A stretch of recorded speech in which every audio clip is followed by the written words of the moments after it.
Bună seara și bine ați venit alături de noi și în această ocazie, dragii noștri, iată-ne din nou, avem făclia de start pentru o nouă săptămână pe care o aprindem în seara aceasta și ne bucurăm că putem merge înainte, că avem toate mijloacele necesare ca să putem susține această misiune prin care transmitem speranță de aici, de la Apateu. Doresc ca binecuvântarea lui Dumnezeu să fie cu dumneavoastră și în această seară și această întâlnire a noastră să ne aducă, pe de o parte, frământare sufletească, pe de altă parte, multă limpezime în gândire și, pe de altă parte, multă speranță și curaj. Vă salut pe toți aceia care ne-ați scris și care ați făcut ca în săptămânile acestea pagina Bisericii din Apateu să fie apreciată de peste 9000 de oameni. Lucrul acesta ne bucură și ne bucură de asemenea și al doilea lucru, faptul că pagina este urmărită de peste 11.000 de persoane, 11.900 dacă nu mă înșel, și acesta este un lucru bun și vă apreciem pe toți aceia care urmăriți pagina Bisericii din Apateu. Dacă mesajele acestea vă plac, dacă mesajele acestea vă ajung la suflet, împărtășiți altora ceea ce vedeți și auziți aici, pentru ca să nu rămână aceste știri și aceste vești bune doar într-un colț, ci ele să meargă cât mai departe. Dorim, înainte de a deschide Cuvântul lui Dumnezeu, să cerem prezența Lui în mijlocul nostru și în această seară și pentru aceasta vă invit să ne rugăm. Îți mulțumesc, Doamne, pentru posibilitatea aceasta de a fi împreună cu prietenii noștri. Îți mulțumesc pentru fiecare dintre ei și te rog ca să îi binecuvântezi prin harul Tău, să le dai multă pace și multă speranță în suflet. Te rog să le binecuvântezi familiile și să le aduci multă bucurie în seara aceasta în sufletele lor. Te rog ca să dai putere cuvântului Tău, să mă folosești în seara aceasta pentru ca adevărul Tău să strălucească și pentru ca lumina Ta să intre în sufletele noastre, astfel încât nu noi să fim slăviți, ci Tu, Doamne, ca stăpân absolut, Tu, Doamne, ca adevăr întrupat, Tu, Doamne, ca dragoste eternă. Te rog, Doamne, ca să rămâi cu noi, pentru că Te-am rugat în numele Domnului Iisus Hristos. Amin.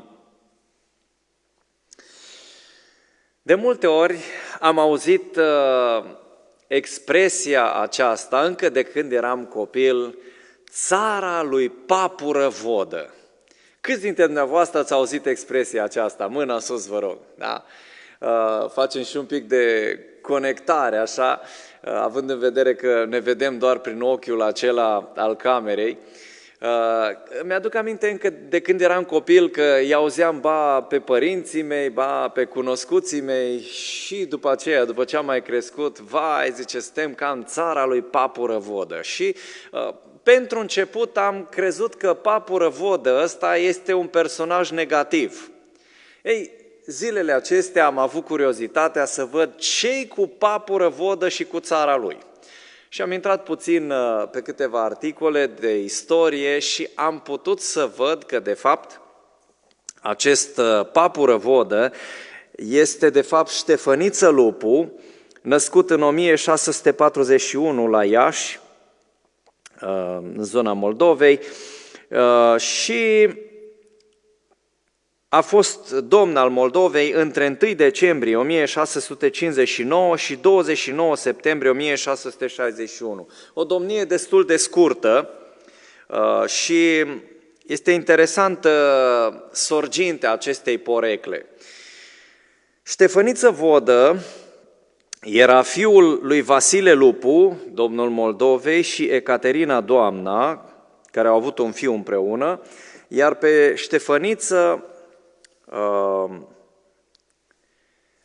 l-au avut în 1641 La 12 ani Ștefănița a fost întemnițată în fortăreața de la Buciulești Bistrița împreună cu mama sa și sora Ruxandra, domnița Ruxandra, care era o femeie foarte frumoasă, vestită pentru frumusețea ei, după ce logofătul Gheorghe Ștefan l-a detronat pe Vasile Lupu, pe domnitor, pe tatăl lui Ștefăniță. Deci vedem că erau multe intrigi la curte, tatăl a fost dat jos de la tron, iar mama lui și sora lui au fost puse sub observație, ca să spunem așa, într-o fortăreață, iar el a fost închis până de la 12 ani, timp de 5 ani.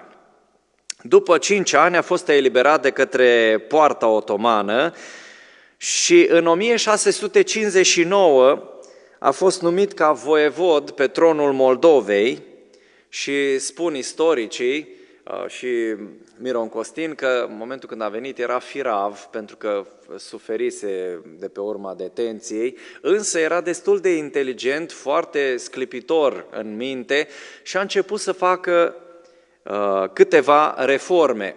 Bineînțeles că în timpul lui au lovit câteva calamități. A fost o ciumă, a fost o foamete și în același timp și o invazie de lăcuste, făcând ca domnia lui să fie foarte grea. Dar cu toate acestea, el a încercat să facă niște reforme, a luat niște legături cu țara românească și a încercat să scoată țara din criză.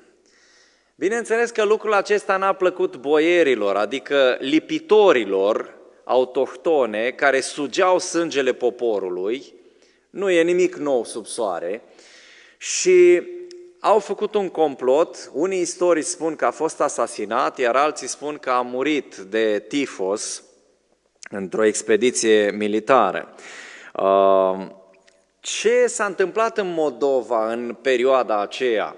A venit o foamete foarte mare, atât de mare, da, și mureau pe capete din cauza foametei, din cauza ciumii, din cauza lăcustelor care au venit și ele ca un capac peste toate nenorocirile acestea și era atât de mare criza încât oamenii făceau pâine din papură tocată, luau papura, o tocau și coceau pâine și de asemenea tocau coaja de copac și făceau pâine din coajă de copac. De aceea s-a pus porecla lui Ștefăniță Vodă, papură Vodă, pentru că în vremea aceea mâncau papură.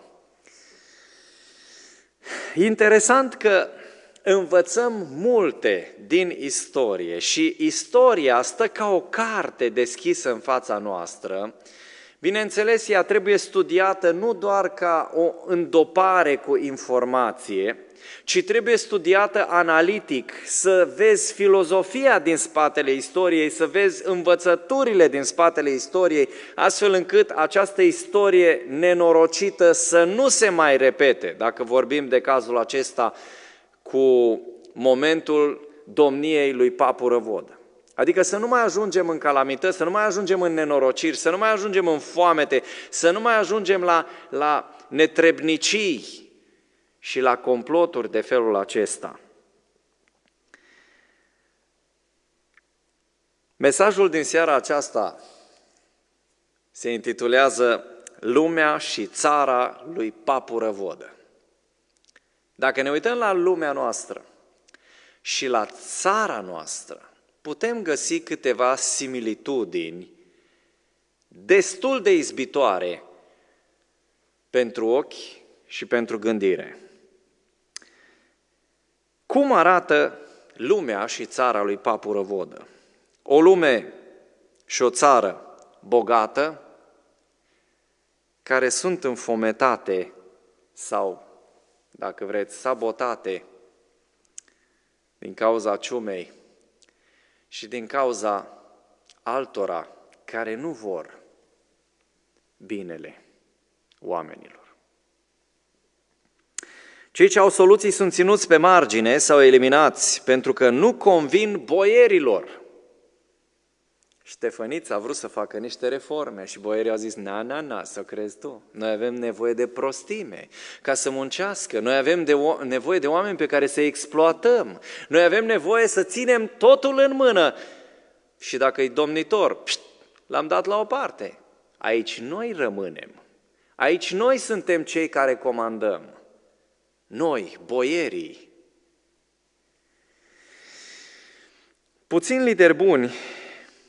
Puținii lideri buni sunt izolați, ridiculizați și dați la o parte, iar la conducerea lumii și a statelor sunt puși lideri marionetă.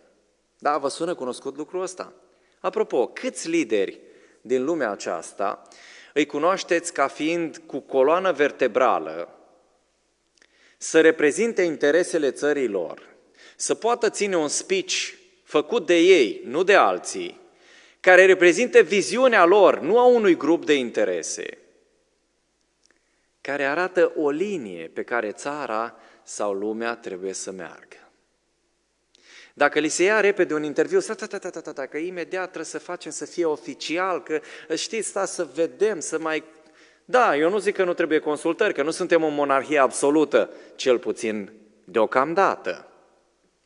Însă, se poate vedea foarte clar că acei lideri puternici, cu viziune, au cam apus. Și avem în față mai mult marionete, oameni care reprezintă pe alții, interesele altora, voința altora, dorințele altora și ei culeg niște beneficii mercantile. Gândiți-vă și faceți o listă cu liderii aceia pe care îi cunoașteți dumneavoastră, care într-adevăr știu ce spun, când spun și cum spun. E o provocare pe care vă lansez în seara aceasta. S-ar putea să fie un studiu destul de interesant și să ajungeți să numărați pe degete de la o mână, dacă nu e prea mult și asta, cam câți lideri știu să se impună, dar nu dictatorial, ci cu personalitatea lor, cu competența lor, cu gândirea lor și cu planurile, cu viziunea lor. La noi, politica este făcută de alții, iar liderii slugarnici îi ajută și chiar le dau idei cum să facă acest lucru mai bine, ca în vremea lui Papu Răvodă. Vindem aur, resurse, păduri, gaz, energie, companiile strategice de stat, băncile, apropo, BCR-ul, Banca Comercială Română, ar putea fi schimbat acest acronim să-i se spună BCA. Da, sună ciudat acronimul acesta, dar nu mai este Banca Comercială Română, este Banca Comercială Austriacă. A rămas doar numele, pentru că banca aceasta, cu titlul românească, de fapt reprezintă interesele Austriei și nu doar această bancă, mai sunt și altele. Și pădurile noastre reprezintă aceleași interese și așa mai departe. Faceți dumneavoastră și alte săpături. Totul este de vânzare. Și domnitorul, și țara, și totul este de vânzare, încă chiar îi rugăm, auzi, nu ne cumperi și tu ceva, dăm ieftin, numai să ne facem și noi o vilă, să mai luăm niște mașini, să ne asigurăm pe 2-3 generații și restul să crape, vorba lui Madame de Pompadour, marchiza aceea, concubina regelui Franței, nu? Care a spus, totul să fie bine în timpul vieții noastre, noi să o ducem bine. Nu contează că țara se duce de râpă, după noi, potopul. Nu ne mai interesează altceva. Ca și cum n-ar fi suficient, cei care sunt cei mai nenorociți nu au niște idealuri sau niște visuri pentru viitor sau niște valori care să fie cu adevărat, cu greutate și se afundă foarte mult în scopuri mici, în consumerism, ca și generația aceea leneșă care a ieșit din Egipt ca să meargă spre Canaan și ei nu aveau în cap Canaanul, ei aveau în cap tot Egiptul, sclavia. și spuneau, ce ne trebuie nouă Canaan, ce ne trebuie nouă libertate? Noi vrem praj, noi vrem Egipt, noi vrem usturoi, noi vrem alte lucruri. Nu ne trebuie nouă țara Canaanului, nu ne trebuie nouă libertate, nu ne trebuie nouă idealurile lui Moise și al lui Dumnezeu, nu ne trebuie riscuri de niciun fel. Noi vrem să rămânem sclavi. Și într-adevăr, sclavi au rămas în mintea lor și au murit aproape toți din generația aceea, cu mici excepții, în pustie. Ceea ce mai putem învăța de la istorie este un cerc, putem observa în istorie acest cerc vicios în care întâlnim nemernicia poporului și criza liderilor, îngemănate, care dau o caracatiță hidoasă.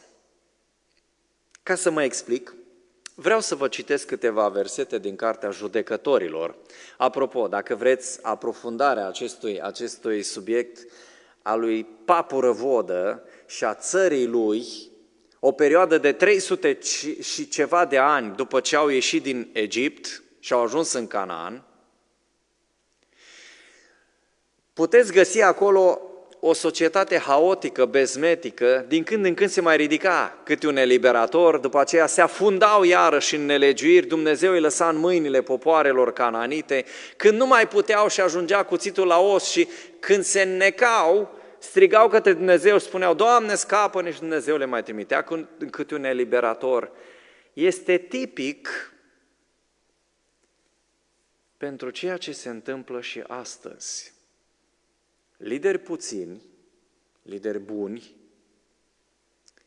o societate bezmetică ce nu știe care sunt gândurile, idealurile și țintele.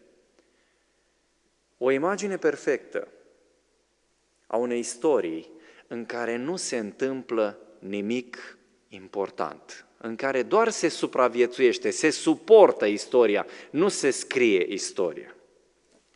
În Cartea Judecătorilor, capitolul 2, aș dori să citesc câteva versete, versetul 10 și 11, unde spune așa: Tot neamul acela de oameni a fost adăugat la părinții lui și s-a ridicat după el un alt neam de oameni care nu cunoștea pe Domnul, nici ce făcuse el pentru Israel. Copiii lui Israel au făcut atunci ce nu plăcea Domnului și au slujit Baalilor. Da, sunt două lucruri aici. Pe de o parte, liderii buni, generația lui Iosua, care au știut ce trebuie făcut, au murit.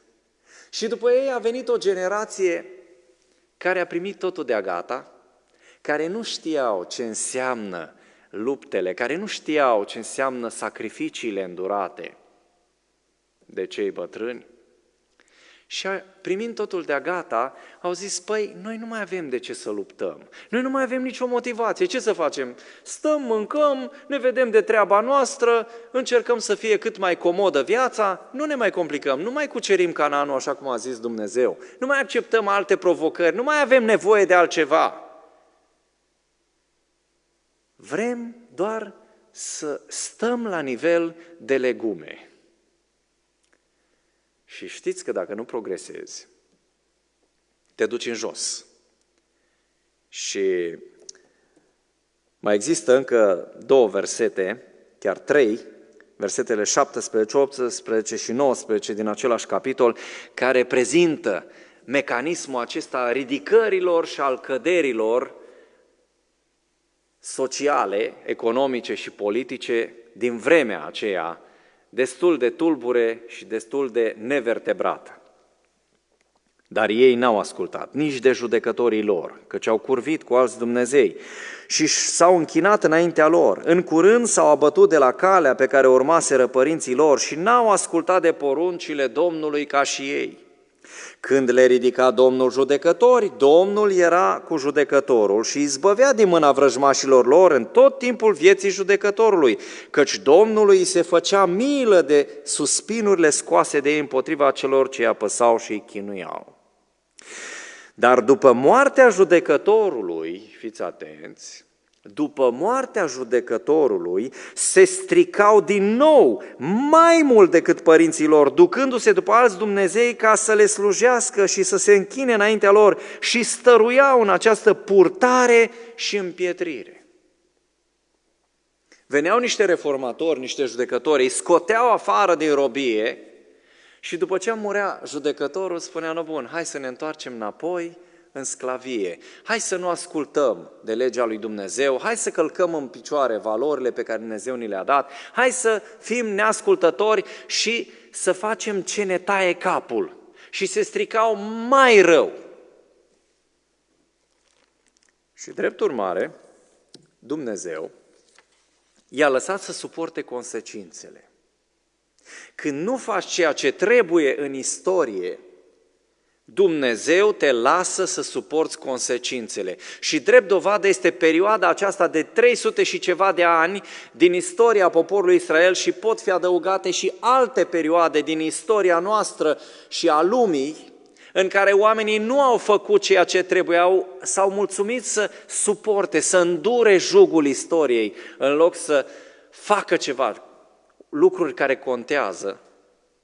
În momentele acelea, Dumnezeu a zis, dacă așa vreți, așa aveți. Există două refrene în Cartea Judecătorilor care apar periodic. Primul, copiii lui Israel au făcut atunci ce nu plăcea Domnului și Domnul i-a dat în mâinile lui sau cananiților, madianiților și așa mai departe. Și al doilea refren este în vremea aceea nu era împărat în Israel și fiecare făcea ce-i plăcea.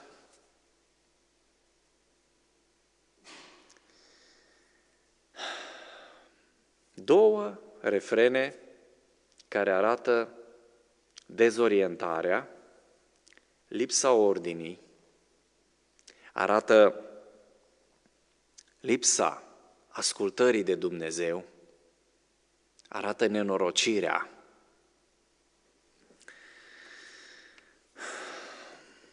Nu au vrut să fie bine. Și atunci Dumnezeu a zis, dacă nu vreți să fie bine, uite, vă las să suportați consecințele. Și atât de nenorociți ajungeau că lui Dumnezeu îi se făcea milă, dar atâta suportau nenorocirea aceea până când era de-a dreptul insuportabilă și abia atunci strigau către Dumnezeu. Ca o ultimă soluție, se afundau până jos de tot și abia atunci strigau, Doamne, scapă-ne că nu mai putem. Ce se întâmplă cu nemernicia poporului și cu criza liderilor? Este acesta un cerc vicios în care ne învârtim și noi astăzi? Haideți să vedem cum funcționează. Cercul acesta vicios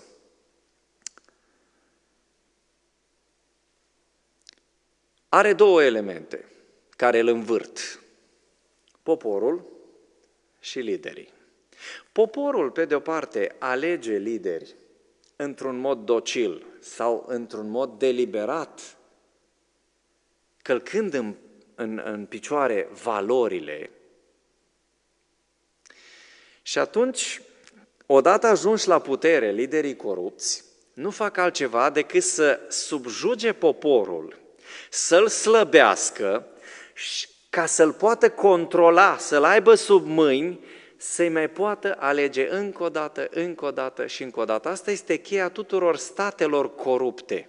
Salarii mici, poporul îngenunchiat, depinzând de plasa de alimente, de ajutoare sociale, pătura de mijloc foarte slabă, și atunci sunt foarte săraci și câțiva foarte bogați.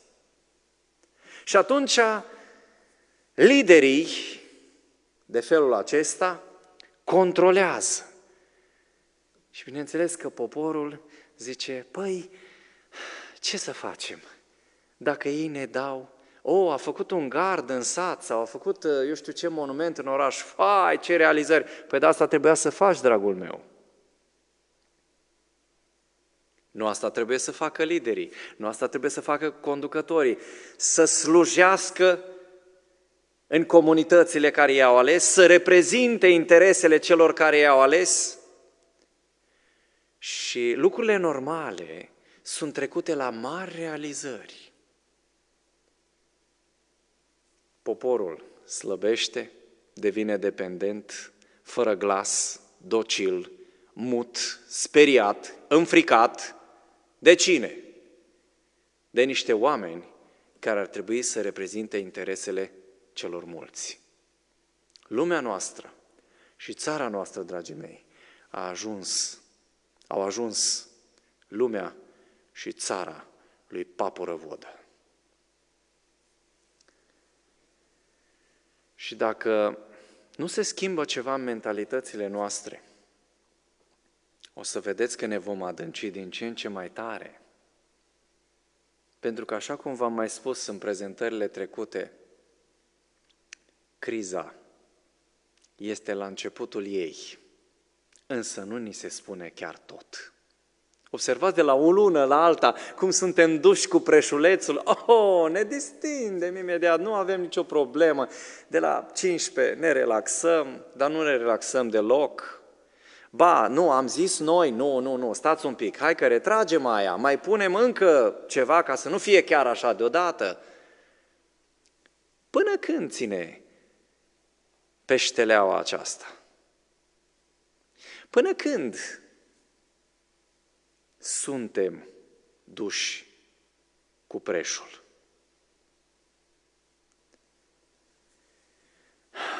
Mulți nu acționează pentru că nu le vine să creadă cât de departe s-a ajuns în unele domenii. Și cred că este prea urât ca să fie adevărat. Și în Cartea Judecătorilor, oamenii au zis, dar nu poate să fie atât de catastrofal ceea ce se întâmplă în țara noastră, nu poate să fie atât de rău, așa că închidem ochii, lăsăm în pace și pe cananiți, și credință, și Dumnezeu, și tot, și principii, și valori. Până când, în capitolele 19, 20 și 21, este descris un tablou pe care dacă l-ar lua un regizor, ar putea să facă liniștit un film horror. Citiți, vă rog, capitolele 19, 20 și 21, să vedeți ce se întâmplă atunci când există un somn al rațiunii, când există iresponsabilitate, când nu mai există principii, când nu mai există valori, când nu mai există teamă de Dumnezeu. Pe scurt, se povestește despre un levit a cărui țiitoare l-a părăsit, s-a dus, era mult mai tânără decât el, s-a dus acasă la părinții ei. Și levitul s-a dus înapoi după ea să o aducă acasă. A insistat la tatăl ei, până la urmă a reușit să o convingă cumva. Și prima zi, socrul lui a zis, auzi, da, mai stați un pic și nu plecați astăzi. Au mai mâncat, au mai stat de vorbă, zice, uite, se face noapte, stați liniștiți. Bun, a doua zi la fel. A zis levitul, uite, pun imediat șaua pe măgar și am plecat. Nu, uite, mai mâncați, a zis socrul, mâncați și astăzi, stați liniștiți, odihniți-vă. Și zice, uite, deja s-a făcut după amiază spre seară, unde se mai pleca? Și a treia zi la fel. Și a treia zi a zis, nu, astăzi plec, chiar dacă este mai târziu. Și a plecat și a ajuns într-o cetate a lui... A ajuns lângă o cetate care ziceau este a cananiților. Nu ne ducem noi acolo, că ăștia sunt nelegiuiți. Ne ducem noi la o cetate a fraților noștri. Ne ducem la o cetate a lui Beniamin. Și când au ajuns acolo, puteți să faceți copy-paste la Geneza, capitolul 19, episodul cu Sodoma și Gomora, că este chiar mai tragic decât acela. Au venit niște bărbați din cetate, fii ai lui Belial, niște închinători la Belial, și au zis, hai, adă afară, că avem chef de distracție. Și în cele din urmă levitul își dă femeia lui să fie fortuită și în cele din urmă să cadă moartă pe prag dimineața. Când a deschis ușa, a văzut-o acolo moartă, a tăiat-o în 12 bucăți, imaginați-vă scena aceea macabră. Și a trimis câte una în cele 12 seminții ale lui Israel. Și când au văzut ăștia, dar așa ceva nu s-a mai întâmplat, dar când am ajuns noi în halul ăsta, la gândirea aceasta, la nivelul acesta atât de jos, la barbarismul acesta? Știți cum s-a ajuns, dragii mei? Cu tăcerea, cu nepăsarea, cu neascultarea de legea lui Dumnezeu, cu compromisul. Din lipsa liderilor buni, au ajuns într-o situație dezastruoasă. Și au zis, ne strângem toți și măcelărim pe beniamiți. Le arătăm noi lor. Și Dumnezeu le-a dat o lecție.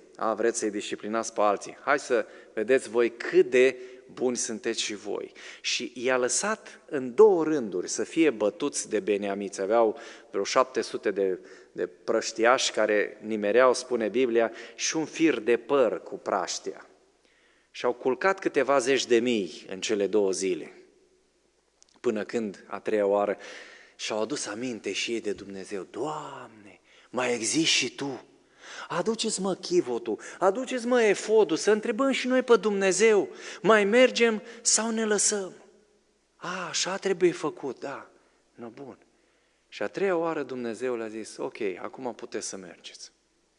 După ce i-au măcelărit aproape în totalitate, au mai rămas doar câteva sute dintre ei, au început să bocească, zică, vai, acum o să fie nimicită o întreagă seminție din poporul Israel, un întreg trib să dispară, ce să facem? Păi dar trebuie să se înmulțească. Jurăm pe numele Lui Dumnezeu, noi nu le dăm pe fetele noastre, nici în ruptul capului. Și după aia și-au dat seama că au făcut un jurământ de care nu se puteau ține și au zis, dar dacă noi nu le dăm pe fetele noastre să le fie soții, cum o să se înmulțească ăștia, o să piară tribul acesta lui Beniamin? Cum să facem ori? Lasă că dăm o ordonanță de urgență, au spus ei. Știți ce facem? Păi da, facem un fel de discotecă, un fel de horă din asta anuală, la care fetele să se ducă așa din întâmplare, la joc, la dans pe acolo, să vină din întâmplare și băieții lui Beniamin și dacă din întâmplare se întâlnesc pe acolo, ei să o facă pe răpitorii din serai și nu noi le-am dat, ei le-au luat și a rezolvat-o și cu Dumnezeu. Praise the Lord! Vai, ce fain e! Cât de bine rezolvăm noi crizele acestea, cât de ok este. Necazul și dramatismul sunt până în fundul pământului și nici atunci nu reușim să vedem realitatea, nu reușim să vedem cât de grave sunt lucrurile. Ca în țara lui Papură Vodă.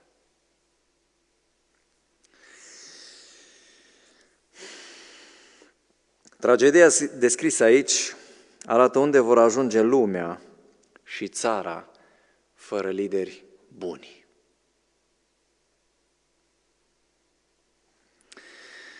Înainte de a-i reforma pe alții, un alt gând pe care îl desprindem de aici, de la comportamentul celorlalte triburi ale lui Israel, este că înainte să-i reformezi pe alții, asigură-te că te reformezi tu. Este plin internetul de oameni care vor doar cu comentarii să-i reformeze pe alții, însă nu fac nimic susținut în sensul acesta. Asumă-ți ceva, fă o asociație, un ONG, ține o serie de prezentări, scrie într-un mod sistematic, comunică cu cât mai mulți oameni, răspândește ceea ce trebuie, ceea ce este adevărat. Ajută-i pe cei care au nevoie, dar fă ceva. Nu este suficient doar să te rezumi la lucrurile acestea mici. Ce mai învățăm din episodul acesta macabru pe care l-am amintit din Judecători? Că de multe ori se fac promisiuni fără acoperire triumfaliste. Mărim salariile, scoatem țara din criză, extraordinar, ăia sunt de vină ce au fost înainte. Noi, să vedeți ce, rezolvăm totul. Și tot așa ne rotim, în roșu, galben și albastru, cu mici variațiuni de culori, nu contează, whatever, cum zice englezul, de la Revoluție. Și nu mai reușim să inventăm absolut nimic. Totul se învârte în cadrul tricolorului. Și de aici, chiar nu mai putem ieși? Promisiuni, tot felul de măsuri disperate, bombardări, lupte. Nici o strategie care să aibă în vedere țara și cetățenii. Totul este politizat sau majoritatea lucrurilor. Legile sunt politizate. Astea să aloie, astea să aloie. Dom'le, dar pentru poporul ăsta, cine mai luptă?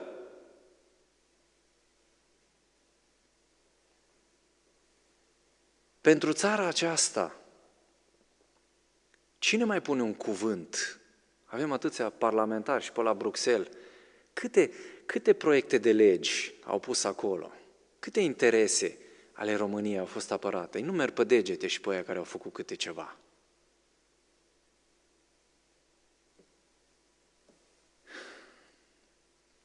Țara arde. Și știți mai departe.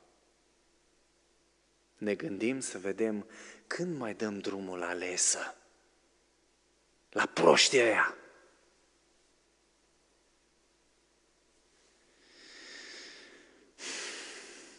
Totul este cârpit și dacă nu a ieșit cum trebuie, o dregem noi cumva. Și știți ce mă tem, dragii mei?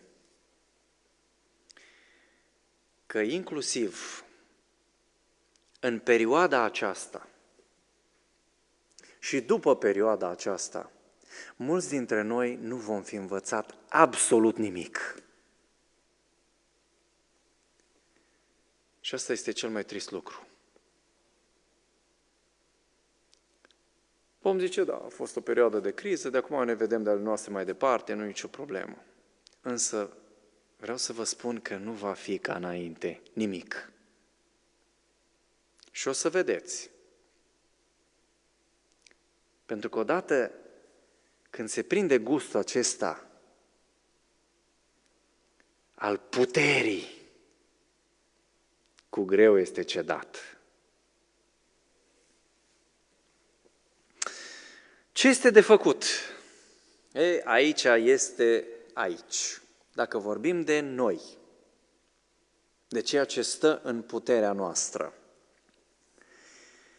În primul rând, vreau să vă asigur că sunt apolitic în tot ceea ce spun. Nu fac campanie nimănui.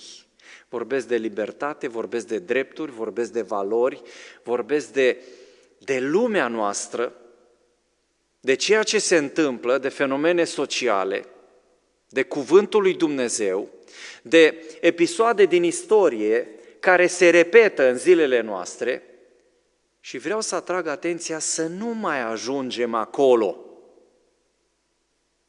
Poate că unii au uitat istoria și trebuie să și-o aducă aminte. În primul rând, nu mai alegeți oameni corupți care nu iubesc țara.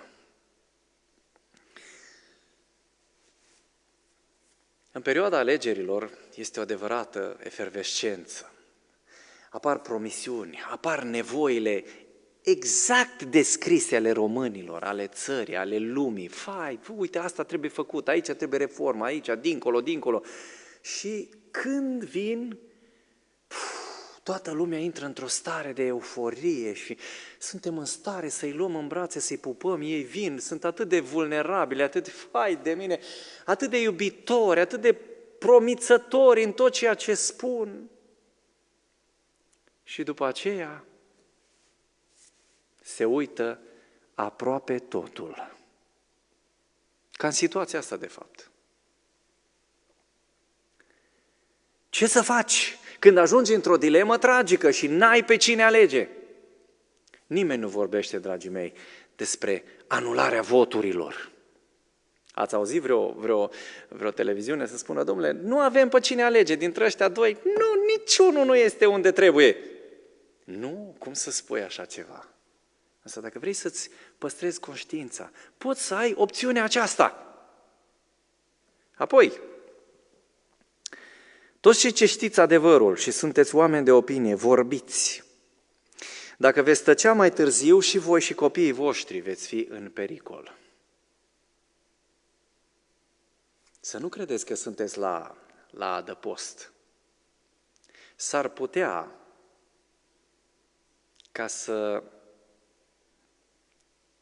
pățiți ca unii care au inventat ghilotina și apoi să fie ghilotinați. Nu știu dacă nu Robespierre. Lucrurile nu vor merge așa în continuare. Puterea este ceva trecător în lumea aceasta. Și atâta vreme cât o ai, dacă nu faci ceea ce trebuie cu ea, la un moment dat, totul se poate întoarce împotriva ta. Dragi preoți și pastori, sunteți lideri de opinie. Și nu uitați că atunci când vor veni alegerile, politicienii vor deveni foarte credincioși. Ei care acum sunt liberi cugetători, sunt atei, n-au nevoie de biserici, n-au nevoie de spiritualitate, n-au nevoie, ne îmbolnăvim, domnule, n-avem nimic, ce să facem? La piață putem merge, cu câinii pe Maidan putem merge, putem face absolut orice. La biserică nu e ciumă, mori! Când vor veni să cerșească voturi, să le spunem să vină cu o săptămână după alegeri. Și să nu uite de perioada aceasta, că din câte știu eu, din vremea dictaturii antonesciene, n-au mai fost închise biserici. Și au fost destule necazuri peste țara noastră de atunci. Așa că țineți cont și de aspectul acesta. Și când vor veni cu sărămâna, să spui, îmi pare rău, noi suntem apolitici. Noi nu ne implicăm în politică, noi suntem oamenii lui Dumnezeu. Dacă vrei, ne rugăm pentru tine, dar nu vii aici să-ți faci campanie electorală. Toți când vin, n-am venit să-mi fac campania electorală. Dar atunci de ce ai venit în biserică înainte de alegeri? Interesant, nu? Și după aia, pe majoritatea nu-i mai vezi în biserici. Devin laici, europeni. Rămâneți europeni, dragii mei.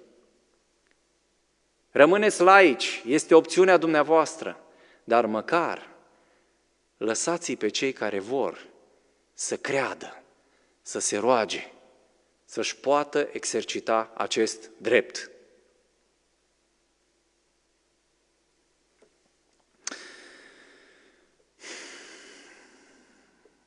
Ce mai puteți face? Să vă protejați sănătatea. Pentru că sănătatea, atât la nivel național, cât și la nivel global, au devenit chestiuni de securitate personală. Nu știi ce să faci. Doamne ferește să te îmbolnăvești, mai ales în astfel de situații. Nici să mori nu poți, că n-ai parte nici de o mormântare, așa cum trebuie. Pentru că COVID are prioritate.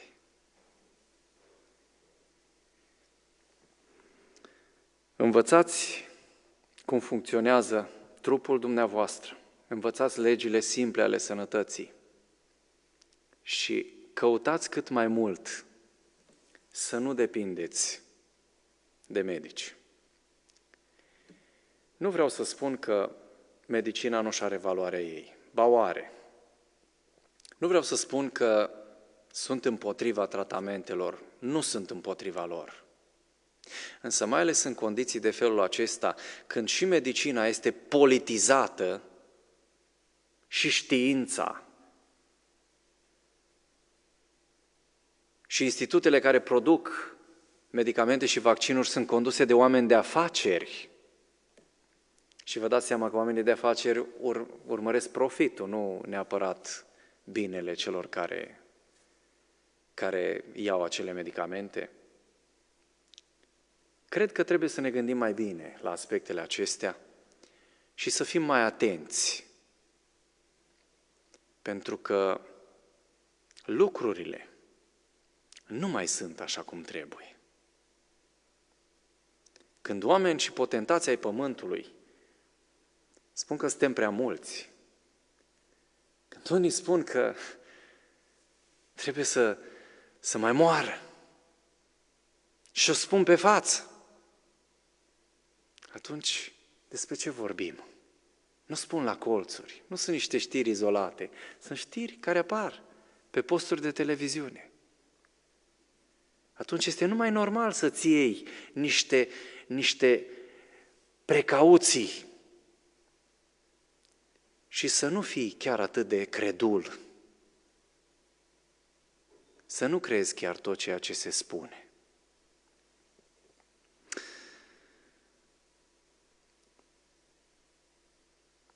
Distanțarea socială este practicată acum, nu?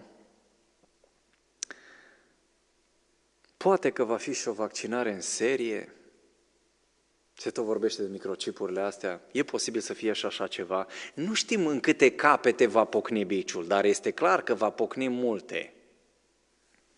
Apoi, pe de o parte, ni se servește mâncare nesănătoasă, plină de euri și plină de tot felul de substanțe nesănătoase. Cine le să mai verifice și să meargă, dă-le pace. Nici viermii nu ne mai mănâncă. Atât de bine suntem conservați. Apare și cenzurarea rețelelor de socializare. Mi-a făcut o plăcintă în urmă cu vreo 2 săptămâni, nu mai dispare de acolo. Am scris 2 cuvinte, doar un salut, în dreptul unei eminențe. E drept, ironic, dar nu de teapa înjurăturilor și a invectivelor care apar și care nu sunt cenzurate. Însă, asta îmi spune ceva, îmi spune mult. Poluare, armată, poliție, jandarmi, dezinformare. Ce mai urmează, dragii mei? Mai urmează gardurile cu sârmă ghimpată, torturi, experimente în masă și tatuarea numerelor sau a svasticii. Nu asta urmează? Că tot de obligativități auzim, de teama să nu crăpăm. Și cu minți zicem, da. Și o să mai moară câțiva. Vedeți, pericolul este, trebuie mai mulți, să fim mai precauți, să mai renunțăm și la alte libertăți, ca nu cumva să fie mai mulți morți. Și iarăși lumea va zice, da, și ne mai îngropăm încă un nivel, și încă unul.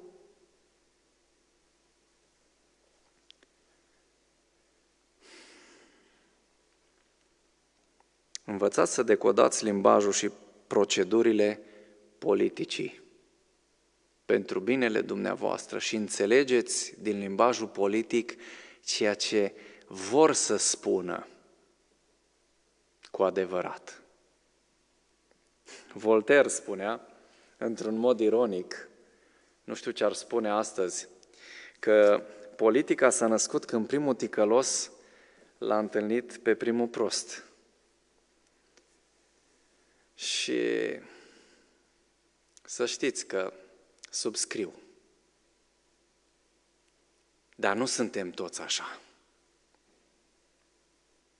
Și nu o să reușiți să ne convingeți de niște lucruri cu care nu suntem de acord, dragii noștri. Aici stăm și vom vorbi și vom spune oamenilor adevărul, atât cât ne ține Dumnezeu. Și nu uitați că proștii ăștia v-au ales. Și țara aceasta, pe care o desconsiderați atunci când deschideți sticlele de șampanie și sărbătoriți victoria împotriva adversarilor politici. Și a zice eu și împotriva poporului.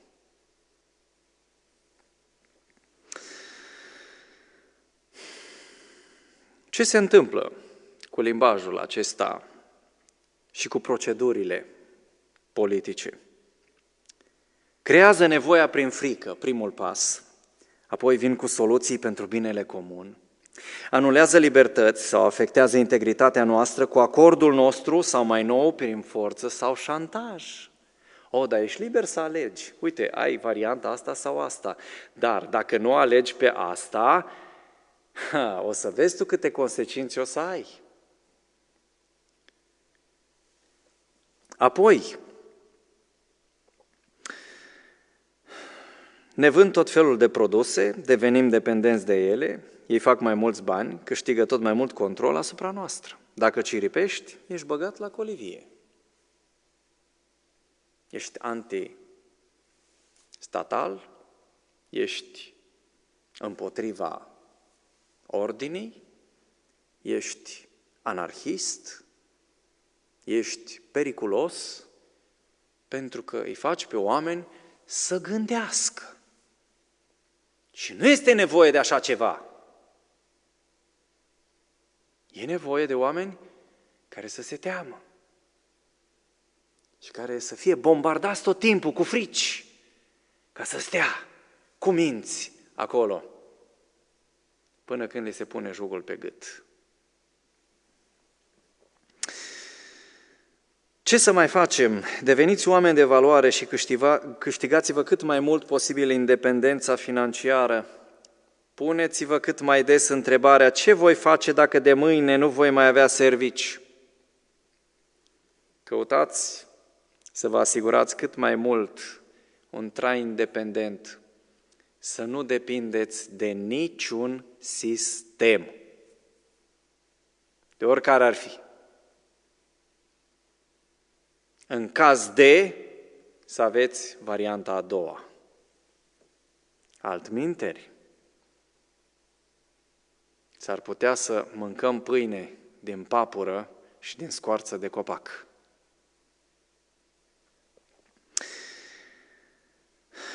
Ce fac unii în astfel de situații? În loc să ia atitudine, în loc să vorbească, se refugiază în escatologii salvatoare.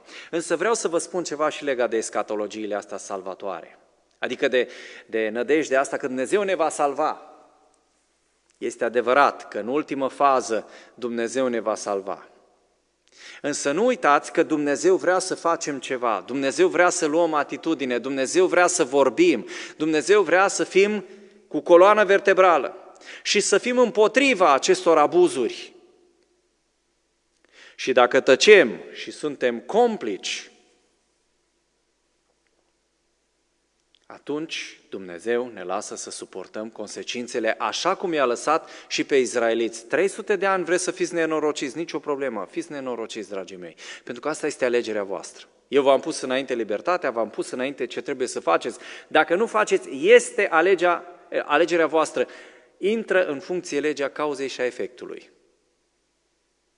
Și Dumnezeu n-a intervenit decât când a fost chiar dezastru de tot. Dar acolo vrem să ajungem? Să mergem ca miei la tăiere? Gândiți-vă la aspectele acestea. Iubiți-vă și fiți uniți.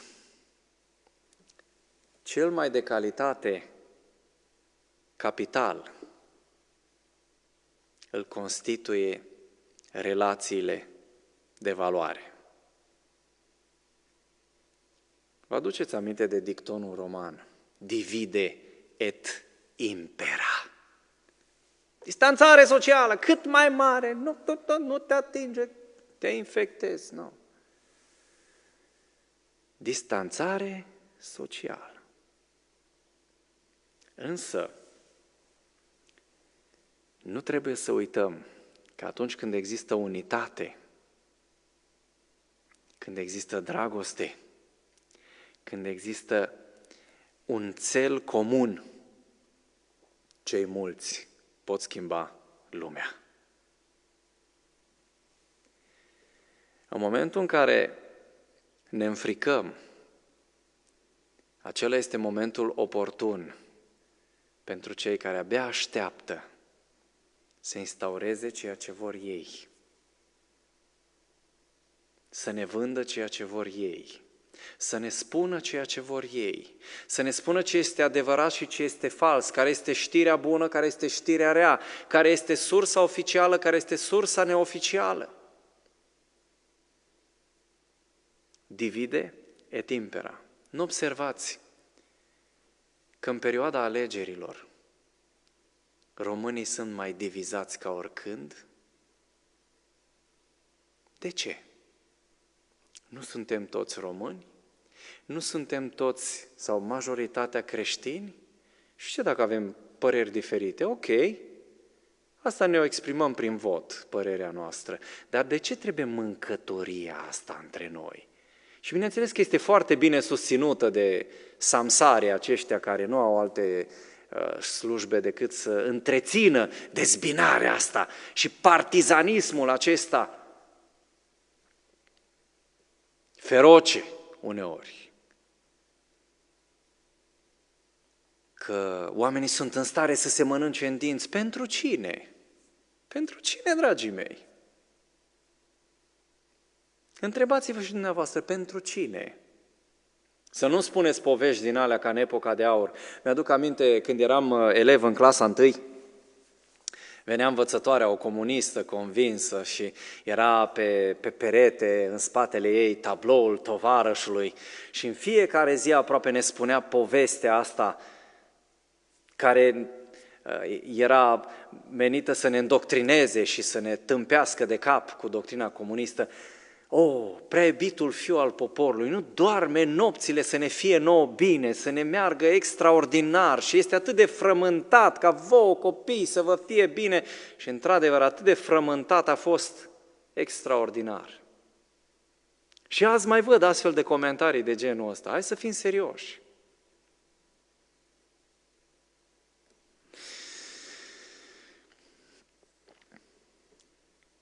Iubiți-vă unii pe alții și nu vă lăsați târâți în dezbinare.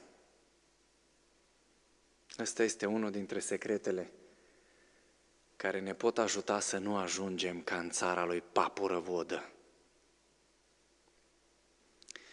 Iubiți-L pe Dumnezeu, dragii mei, și respectați acele principii de bază pe care Dumnezeu le-a lăsat pentru ca o societate să funcționeze cum trebuie. Și să știți că nu e nevoie de multe. E nevoie să-L iubești pe Dumnezeu, e nevoie să-ți iubești aproapele și să nu furi. Și cu asta cred că am salvat România. Și să nu minți. 4 lucruri. Dacă de asta s-ar ține cont, ar fi cerul pe pământ.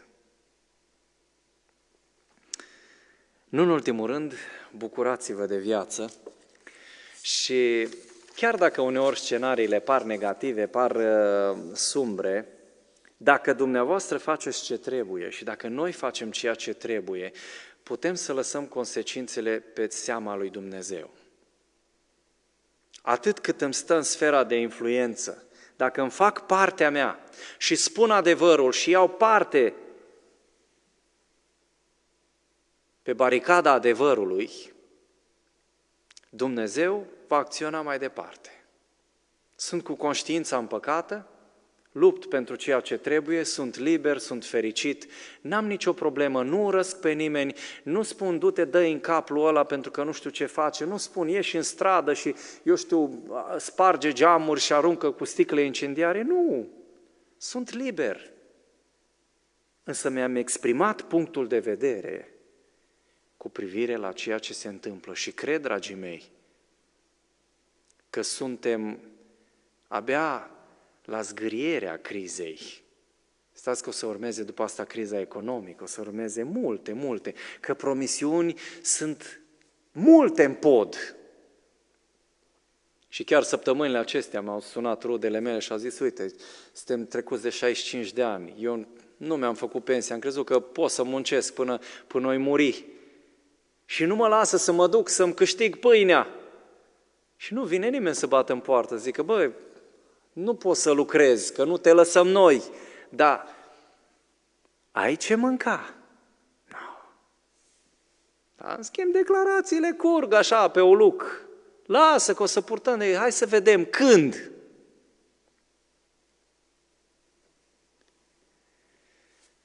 Dumnezeu va purta de grijă și nu-i va lăsa pe copiii Lui. Dar pentru asta trebuie să luăm atitudine și să fim plini de speranță, plini de încredere în viitor, pentru că viitorul este în mâna lui Dumnezeu, dar ne-a chemat și pe noi să luăm o parte activă la acest viitor. Indiferența și tăcerea ne vor costa scump, așa că ieși în față, ia atitudine, vorbește, distribuie adevărul, fii liber, gândește, exprimă ceea ce gândești. Nu te lăsa spălat la creier dacă vrei ca lumea și țara să nu ajungă ca și țara lui Papu Răvodă. Gândește-te la istorie, gândește-te la ceea ce se întâmplă, ia o atitudine hotărâtă, exprimă-ți punctul de vedere, încrede-te în Dumnezeu, iubește-i pe oameni și bucură-te de viață. Amin.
Amin.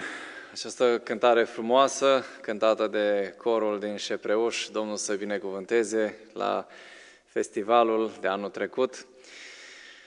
Dorim ca binecuvântarea lui Dumnezeu să fie cu dumneavoastră și în seara aceasta și în săptămâna aceasta, când vom continua sub același titlu generic Vieți schimbate. Vă așteptăm cu drag mâine seara alături de noi la ora 20:30 pentru a deschide Cuvântul lui Dumnezeu și pentru a deschide mințile noastre, așa cum vrea Dumnezeu, să gândim, să acționăm corect în timpurile acestea. Fiți binecuvântați, Dumnezeu să fie cu dumneavoastră!